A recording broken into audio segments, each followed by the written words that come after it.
السلام عليكم ورحمة الله وبركاته. الحمد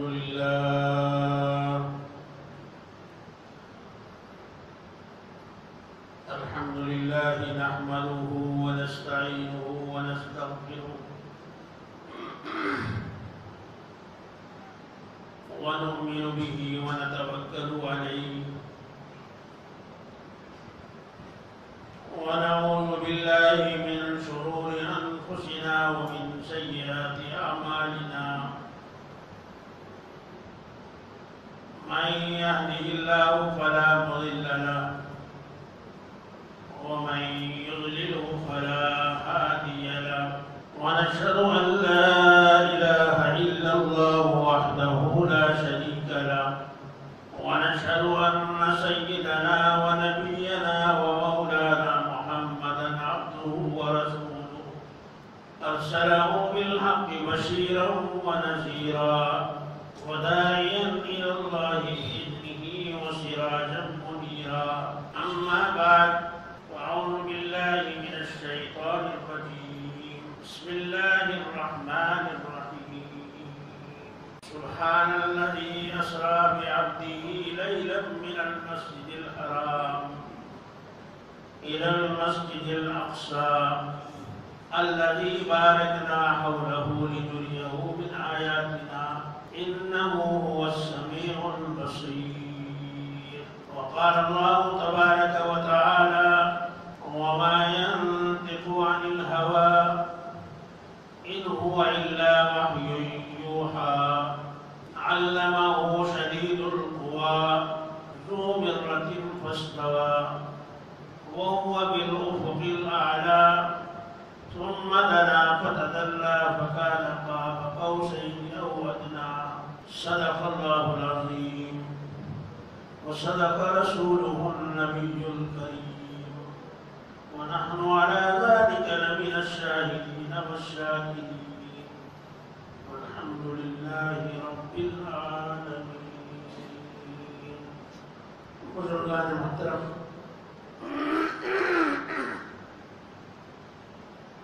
نوجوان اسلام اور عزیز طلباء، گزشتہ 2 جمعوں سے حضور علیہ السلام کو اللہ نے اپنا مہمان بنایا اور اپنے دیدار سے سرفراز فرمایا. اس کے تعلق سے بہت مختصر اور نہایت ضروری باتیں آپ کی خدمت میں عرض کی گئی تھی. آج بھی اس کا آخری حصہ آپ کی خدمت میں عرض کیا جا رہا ہے. یہ بات اچھی طرح سے ذہن نشین کر لیں کہ حضور اقدس صلی اللہ علیہ وسلم کو معراج جسمانی عطا ہوئی تھی. خواب اور خیال کے ذریعے آدمی بہت کچھ دیکھ لیتا ہے لیکن اس کا اعتبار نہیں. اور یہاں حضور علیہ السلام کو آپ کے جسد مبارک کے ساتھ، آپ کے وہی لباس جو آپ نے پہن رکھا تھا اس کے ساتھ، یہاں تک کہ آپ کے نالین مبارک آپ کی جوتیوں کے ساتھ آپ کو لے جایا گیا. دنیا انسانیت میں سب سے پہلے انسان جو اس کائنات سے باہر گئے اور جنہوں نے عرش الہی پر قدم رکھا وہ صرف اور صرف میرے آقا ہے. گزشتہ جمعہ میں نے عرض کیا تھا کہ حضرات انبیاء کرام علیہ السلام سے آپ کی ملاقات ہوئی. 6ویں آسمان پر حضرت موسیٰ علیہ السلام سے ملاقات ہوئی. موسیٰ علیہ السلام نے مرحبا کہا آپ کو اور سلام کیا اور پوچھا کہ خاتم النبیین آپ کو کس لیے بلایا گیا ہے؟ حضور علیہ السلام نے فرمایا اللہ نے یاد کیا اور حکم دیا، میں حاضر ہوں کہ اچھا واپسی میں آپ ضرور ملنا تاکہ معلوم ہو کہ اللہ نے کیوں بلایا تھا. کیونکہ موسیٰ علیہ السلام کو یہ بڑی خواہش رہی کہ جنت میں سب سے پہلے میری امت جائے. تو اللہ تعالیٰ کا ارشاد ہوا کہ اے کریم اللہ، جنت میں تو ہمارے محبوب نبی آخر الزمان، امام الانبیاء، محبوب کبریاء، سرور کونین، تاجدار مدینہ، احمد مصطفیٰ، محمد مصطفیٰ، زور سے کہیے صلی اللہ علیہ وسلم کی امت سب سے پہلے جنت میں جائے. موسیٰ علیہ السلام نے دوسری دعا کی، اے اللہ مجھے امت محمدیہ میں سے بنا کر اٹھا. اللہ نے فرمایا کہ وہ بھی نہیں ہو سکتا امت محمدیہ میں سے صرف ایک نبی جن کو ہم نے روح اللہ کہا ہے، عیسیٰ علیہ السلام کو دوبارہ نازل کیا جائے گا اور وہ میرے محبوب کی امت میں شامل ہوں۔ موسیٰ علیہ السلام کو ان دونوں باتوں کا بڑا غم تھا کہ میں تو یہ سمجھتا تھا کہ سب سے پہلے میری امت جنت میں جائے گی، لیکن نہیں، مجھ سے پہلے نبی آخر الزمان کی امت جنت میں جائے۔ وہاں سے آپ 7ویں آسمان پر جلوہ افروز ہوئے، فرشتوں نے آپ کو مرحبا کہا، اور سیدنا حضرت ابراہیم خلیل اللہ علیہ السلام سے آپ کی ملاقات۔ انہوں نے دیکھا کہ نبی آخر الزمان آ رہے ہیں، وہ بیت المعمور کی دیوار سے ٹیک لگائے ہوئے بیٹھے رہے، سارے نبی آپ کے لیے کھڑے ہوئے، لیکن حضرت ابراہیم آپ کے لیے کھڑے نہیں ہوئے۔ یقیناً آپ کا مقام نبوت اور روحانی اعتبار سے بہت اونچا ہے، لیکن نسبی اعتبار سے آپ کا مقام وہاں چھوٹا تھا، اس لیے کہ حضرت ابراہیم آپ کے دادا ہوتے۔ یہاں اللہ تبارک و تعالیٰ نے امت کو آداب سکھائے کہ تم کتنے ہی بڑے ہو جاؤ لیکن اپنے بڑوں سے کبھی بڑے نہیں ہو سکتے۔ ابراہیم علیہ السلام بیٹھے رہے، حضور اکرم صلی اللہ علیہ وسلم نے پوچھا، اے جبرائیل یہ کون بزرگ ہے؟ جبرائیل علیہ السلام نے کہا کہ اے یا نبی اللہ، یہ آپ کے دادا حضرت ابراہیم خلیل اللہ ہیں، تو آپ ان سے ملاقات کے لیے چلے۔ وہاں پہلے سے سارے انبیاء آپ کے دیدار کے لیے، آپ سے ملاقات کے لیے ہر آسمان پر کھڑے رہے، لیکن یہاں آپ کے دادا اپنی جگہ پر بیٹھے رہے، اس لیے کہ دادا کا مقام بڑا ہوتا ہے۔ اب حضور علیہ السلام ان کی طرف چلے، جب قریب پہنچے تو حضور علیہ السلام کے لیے وہ کھڑے ہو گئے اور آپ کی پیشانی کو بوسہ دیا، یہ کسی نے بھی نہیں کیا، اور فرمایا کہ میرا بیٹا آیا ہے، مرحبا مرحبا میرا بیٹا آیا ہے، اور گلے سے لگایا اور بیٹھ گئے۔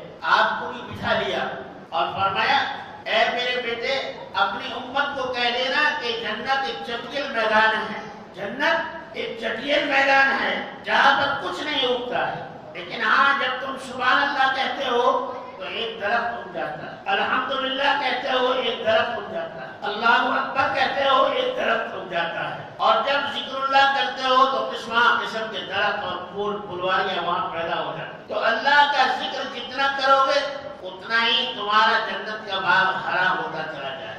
ہم یہ سمجھتے ہیں کہ سبحان اللہ کہنے میں کیا پریشان، کیا ملتا ہے سبحان اللہ کہنے سے، کیا پریشان، لیکن اللہ کے نزدیک سبحان اللہ کہہ دینا اتنا اونچا کلام ہے کہ موسیٰ علیہ السلام نے اللہ سے پوچھا، اے اللہ مجھے کوئی ایسا کلمہ بتا دیجئے جو بہت ہی زیادہ خاص ہو اور آپ کے دربار میں مقبول ہو۔ تو اللہ نے فرمایا کہ اے موسیٰ سبحان اللہ کہا کرو۔ موسیٰ علیہ السلام نے کہا، اے اللہ یہ تو سبھی کہتے ہیں، یہ کوئی خاص بات تو ہے۔ اللہ نے فرمایا کہ تم اس کو چھوٹا سمجھتے ہو، یہ ساتوں زمین، یہ ساتوں آسمان، جنت اور دوزخ اور جو بھی کائنات میں ہے سب ایک پلڑے میں رکھ دو ترازو کے، اور ایک پلڑے میں ایک مرتبہ سبحان اللہ رکھ دو، یہ سبحان اللہ والا پلڑا چپ جائے گا، اتنا اس میں وزن ہے۔ پڑھنے والے کے اوپر بات ہے کہ وہ کتنے محبت سے پڑھتا ہے، اتنا ہی اس کو ثواب۔ ہمارے یہاں فجر میں اور عصر میں تسبیح فاطمہ پڑھی جاتی ہے، ایسے پڑھتے ہیں لوگ، سبحان اللہ سبحان اللہ سبحان اللہ سبحان اللہ سبحان اللہ الحمدللہ الحمدللہ الحمدللہ۔ میرے بھائیوں، آج تک ہم کو اللہ کا نام لینا نہیں ہے۔ آپ اگر اپنے والد کو یا میں اپنے والد کو نام ابو ابو ابو ابو ابو ابو ابو ابو ابا ابا ابا ابا کیا بیوقوف ہو گیا۔ محبت سے نام لیا جاتا ہے تو اس کو کہا جاتا ہے کہ ہاں یہ کہہ رہا ہے۔ میں بھی ایسے ہی پڑھتا تھا۔ میں 27 سال پہلے دبئی گیا، مسجد الغرائب میں میں نے عصر کی نماز پڑھی تو میرے برابر میں ایک عرب بوڑھے بیٹھے ہوئے، میں نے ان کو دیکھا کہ وہ تسبیح پڑھ رہے ہیں اور اتنے اطمینان سے پڑھ رہے ہیں کہ مجھے رشک آنے لگا کہ واقعی اللہ کا نام اس طرح لینا چاہیے، سبحان اللہ سبحان اللہ سبحان اللہ سبحان اللہ، الحمدللہ الحمدللہ الحمدللہ، اللہ اکبر اللہ اکبر اللہ اکبر۔ تو میں نے ان بڑے میاں سے تسبیح پڑھنا سیکھا۔ میں نے کہا واقعی اللہ کا نام لینا تو اس پیارے طریقے سے لینا چاہیے۔ اب ہمارے یہاں اللہ کا نام بھی لیا جاتا ہے تو اپنے حساب سے اللہ تعالیٰ فرماتے ہیں کہ جتنے پیار اور محبت سے جتنی عظمت سے ہمارا نام لوگے اتنا ہی درجہ اس کا جو ہے اونچا ہو جائے. ابراہیم علیہ السلام نے فرمایا کہ بیٹے اپنے امت سے کہہ دینا کہ جنت ایک چٹیل میدان ہے، جتنا تم وہاں اللہ کی عبادت کرو گے اتنا ہی یہاں درخت ہوگے گے اور تمہاری جنت ہری بھری ہو جائے. میرے بھائیوں، آج ہمارے پاس ہر چیز کے لیے وقت ہے. دوستوں سے گپ شپ کرنے کا بھی ٹائم ہے، ملاقات کا بھی ٹائم ہے، تفریح کے لیے بھی ٹائم ہے. ساتھ میں وقت مل جائے تو باہر جو ہے گھومنے کے لیے بھی جاتے ہیں، اور صاحب وقت مل گیا تو ٹی وی بھی دیکھتے ہیں، ہنسی مذاق بھی کرتے ہیں، باہر جا کر ہوٹلوں میں چائے بھی پیتے ہیں. سارے کام ہمارے پاس سب کاموں کے لیے وقت ہے. لیکن ایمانداری کے ساتھ، خلوص کے ساتھ اپنا جائزہ لیں ہم کہ کبھی 24 گھنٹے میں ہم نے 10 منٹ ایسے نکالے ہیں جس میں اللہ کا ذکر، اللہ کے نبی پر درود بھیجا ہو. مسجد میں آ گئے تو یاد آ گیا. گھر کے ماحول کو ہم نے قبرستان بنا لیا، شیطانوں کا اڈا بنا لیا. بیوی کی خواہشات، بچوں کی خواہشات، اپنی خواہشات، دوستوں اور رشتہ داروں کی خواہشات ہمارے گھروں میں پوری ہوتی ہے. لیکن میرے بھائیوں، اللہ اور اللہ کے رسول کی خواہشات کا تو جنازہ نہیں. شاید ہے کہ کوئی گھر ایسا ہو اللہ کے کسی نیک بندے کا جس میں 24 گھنٹے عبادت ہوتی ہو، جس میں گالیاں نہ دی جاتی ہو، جس میں جھوٹ نہ بولا جاتا ہو، جس میں کسی کا مذاق نہ اڑایا جاتا ہو، جس میں کسی کی غیبت نہ کی جاتی ہو، جس میں کسی کو برا بھلا نہ کہا جاتا ہو. ورنہ تو میرے بھائی گھروں کا ہمارے حال بہت خراب ہے. اللہ تعالیٰ بغیر کسی سہارے کے، بغیر کسی ذریعے کے اپنے نبی کو لے کر گئے. جبرائیل نے بھی ساتھ چھوڑ دیا، اور نبی جو کہتے ہیں وہ سچ ہے. وَمَا يَنْتِقُ عَنِ الْهَوَىٰ، اے لوگوں جان لو کہ ہمارا نبی جو کچھ بھی کہتا ہے وہ صحیح کہتا ہے، اپنی طرف سے کچھ نہیں کہتا. إِنْ هُوَ إِلَّا وَحْيٌ يُوحَىٰ، اور جو کچھ بھی کہتا ہے وہ وہی کہتا ہے جو اس کو اللہ کی طرف سے حکم ملا ہے. عَلَّمَهُ شَدِيدُ الْقُوَىٰ، یہاں اللہ نے جبرائیل علیہ السلام کا ذکر فرمایا کہ وہ نہایت مضبوط اور طاقتور کہ قوم عاد، قوم ثمود کی بستیوں کو ایسا ایک ہاتھ سے یوں اٹھایا آسمان تک اور لے جا کر ایسے الٹ دیا. کتنے طاقتور ہوں گے. اللہ تعالیٰ جبرائیل علیہ السلام کی طاقت کو بیان فرما رہا ہے. علمہ شدید القویٰ، اتنے طاقتور کہ ایسا طاقتور فرشتہ کوئی نہیں. لیکن وہ فرشتہ بھی کہتا ہے کہ اے نبی اللہ، اب یہاں سے اگر میں آگے چلوں گا تو میرے پر جل جائیں گے، میں نہیں جا سکتا. پھر وہاں سے اللہ تعالیٰ اپنی قدرت سے اپنے محبوب کو لے کر پوری کائنات سے آپ باہر ہو گئے. نہ کوئی زمین رہی، نہ کوئی آسمان رہا، نہ کوئی ستارے رہے، کہ نہ کوئی سمندر رہا، نہ کوئی پہاڑ رہا. ایک نئی دنیا ہے جس سے ہم آپ لوگ واقف نہیں، ہم لوگ واقف ہیں. اللہ تبارک و تعالیٰ نے حضور علیہ السلام کو آسمانوں پر بلایا. التحیات للہ والصلوات والطیبات. اللہ کے نبی جب عرش الہی کے قریب پہنچے تو کہا کہ التحیات للہ، اے اللہ ساری پاکیزگیاں، ساری طہارت اور ساری عبادت اور ساری بڑائیاں سب آپ ہی کے لیے. آج کسی کو مہمان بنایا جاتا ہے کہ صاحب صدر ہند کا مہمان بن گیا تو اکڑ جاتا ہے. ہم سے بڑا کون ہے؟ پھلدار درخت جتنے پھل لگتے ہیں اتنا ہی جھک جاتا ہے، اتنا ہی جھکتا ہے، اور جس پر پھل نہیں لگتے وہ اکڑ جاتا ہے. میرے نبی جیسے عرش الہی کے قریب پہنچے، فرمایا تحیات للہ، ساری پاکی، میری ساری عاجزی اور انکساری، میری ساری عبادت، میرا جھکنا، میرا سجدہ، جی میری عبادت، میرا یاد کرنا سب تیرے لیے ہے، تجھ کو راضی کرنے. والصلوات، اور جتنی نمازیں ہیں اور جتنی جو ہیں سلامتیاں ہیں اور جتنی بھی رحمتیں ہیں وہ سب آپ ہی کی طرف سے. والطیبات، اور آپ سے زیادہ کائنات میں کوئی پاک اور صاف نہیں. اللہ کے نبی نے اللہ کی تعریف کی تو اللہ نے فرمایا السلام علیک ایھا النبی، اے میرے نبی تجھ پر میری سلامتی ہو، میری رحمتیں نازل ہو۔ اللہ خود سلام فرما رہے ہیں۔ کیا مقام ہوگا کہ سامنے جو ہے محبوب ہے اور محبوب رب العالمین ہے، اللہ تعالیٰ ہے اور اللہ تعالیٰ کے حبیب ہیں۔ اس وقت اللہ کے نبی نے اپنی امت کو یاد کیا۔ اللہ نے فرمایا السلام علیک ایھا النبی ورحمۃ اللہ وبرکاتہ۔ تو میرے نبی نے کیا فرمایا؟ السلام علینا وعلی عباد اللہ الصالحین۔ اے میرے رب مجھ پر ہی بھی سلامتی نازل فرما، لیکن میری امت کے نیک بندوں پر بھی اپنی رحمتیں نازل فرما۔ نبی کی کیا شان ہے میرے بھائیوں، ہر موقع پر اپنی امت کو یاد فرمایا، لیکن امت ایسی ہے کہ کبھی نبی کو یاد کرنے کے لیے اب نبی آگے بڑھتے ہیں، اپنی نالین نکالنا چاہتے ہیں، جوتے نکالنا چاہتے ہیں۔ اللہ تعالیٰ فرماتے ہیں کہ ہمارے محبوب مت نکالو جوتے، جب سے یہ عرش بنا ہے اس کو قرار نہیں ہے، ہل رہا ہے۔ تیرے جوتوں کی خاک لگے گی تو اس کو قرار آ جائے گا۔ اللہ، میرا تو عقیدہ ہے کسی کا ہونا، اہل سنت والجماعت کا عقیدہ ہے کہ اللہ کے حبیب نے اپنے جوتوں سمیت عرش الہی پر قدم رکھا، اور اس کے بعد اللہ نے کیا فرمایا؟ فتدلّا فکان قاب قوسین او ادنی۔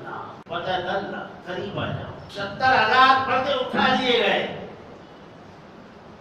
اور محبوب رب العالمین نے اپنے ان سر کی آنکھوں سے اپنے رب کا دیدار کیا، اور اللہ نے فرمایا قریب آ جاؤ۔ فتدلّا، قریب آ جاؤ اور قریب آ جاؤ۔ فکان قاب قوسین او ادنی۔